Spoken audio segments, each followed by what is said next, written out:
Il y a 5 ans, M. Mélenchon nous expliquait que le voile était un symbole d'asservissement de la femme. Il fallait absolument s'en débarrasser, que c'était vraiment intolérable. Et maintenant, il vient vous expliquer que l'abaya n'est pas un vêtement religieux. Rien, parce que... Mélenchon dit exactement le contraire de ce qu'il disait. Écoutez, quand il a fait cette charge contre le voile, j'étais présent sur le plateau. C'était dans l'émission « On n'est pas couché ». J'étais assis en face de lui et on lui a posé des questions là-dessus. Il a chargé le voile, il a chargé la burqa, il a dit, écoutez...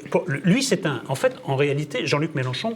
S'il disait exactement ce qu'il pense, il est ce qu'on appelle un laïcard, presque. C'est-à-dire vraiment même quelqu'un qui est partisan de la laïcité, presque de manière extrême. C'est un bouffeur de curé, comme on disait. C'est un vivianiste, c'est pas un... Exactement, c'est un bouffeur de curé. Oui. Bon, on ne se donne pas, parce que tout simplement, nous n'avons plus les moyens de l'intégration. Écoutez, c'est pas possible. Tout simplement, c'est pas possible. S'il y a une immigration illégale, la seule solution, c'est de renvoyer ces gens dans leur pays. Donc vous êtes d'accord avec Éric Zemmour, là? Moi, je suis d'accord avec plein de gens. Plein de gens vous disent que la place de ces gens ne sont pas à être entassés sur l'île de Lampedusa, mais à revenir chez eux et à obtenir l'autorisation. Ceux qui sont éligibles au droit d'asile, évidemment, qui doivent rester. Il y a un droit d'asile européen, un droit d'asile français. Voilà. Mais ça ne peut pas se faire de manière sauvage, où des gens, devant le fait accompli, vous disent on est là, il faut nous garder. Je regrette, ça ne se passe pas comme ça. Si aujourd'hui, vous ne faites pas preuve non seulement de fermeté, mais de principe, en expliquant qu'on peut s'installer en France ou dans un autre pays européen, mais qu'il y a des règles. Si vous dites, écoutez, il y a des règles, mais si vous les respectez, c'est la même chose. C'est la même chose avec le droit d'asile. En fait, si vous êtes débouté, c'est la même chose que si vous l'obtenez, puisque 95% des gens ne quittent pas le territoire.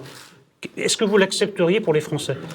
Est-ce qu'un Français pourrait dire à l'État français, moi, vous savez, j'estime que respecter la loi ou pas respecter la loi, c'est la même chose. L'État français va vous dire, non, il y a une loi. Si vous la respectez, c'est bien. Si vous ne la respectez pas, c'est pas bien.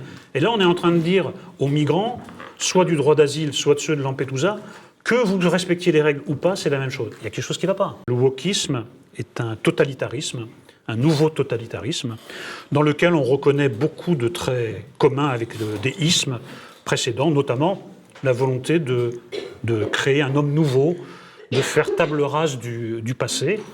Et comme dans tous les systèmes totalitaires, il s'agit de s'en prendre à tous les aspects fondamentaux de l'existence. Vous en prenez à l'écriture, avec l'écriture inclusive, c'est-à-dire qu'on va intervenir dans la vie très intime des gens. On va réécrire les livres du passé.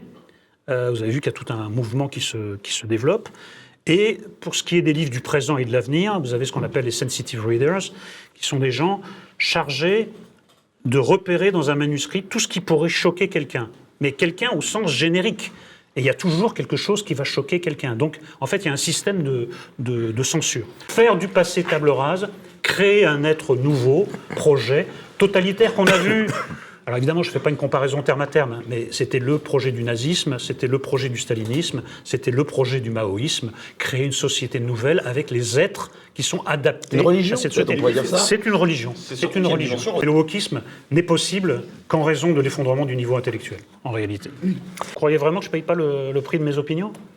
Vous croyez vraiment que c'est aujourd'hui la veille que je vais être invité sur le service public ?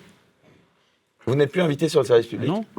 Vous pensez que c'est un hasard total, un hasard statistique, que pas un mot, pas une lettre n'ait été consacrée à la faute à Rousseau dans un organe de gauche ? Vous pensez que c'est un hasard ?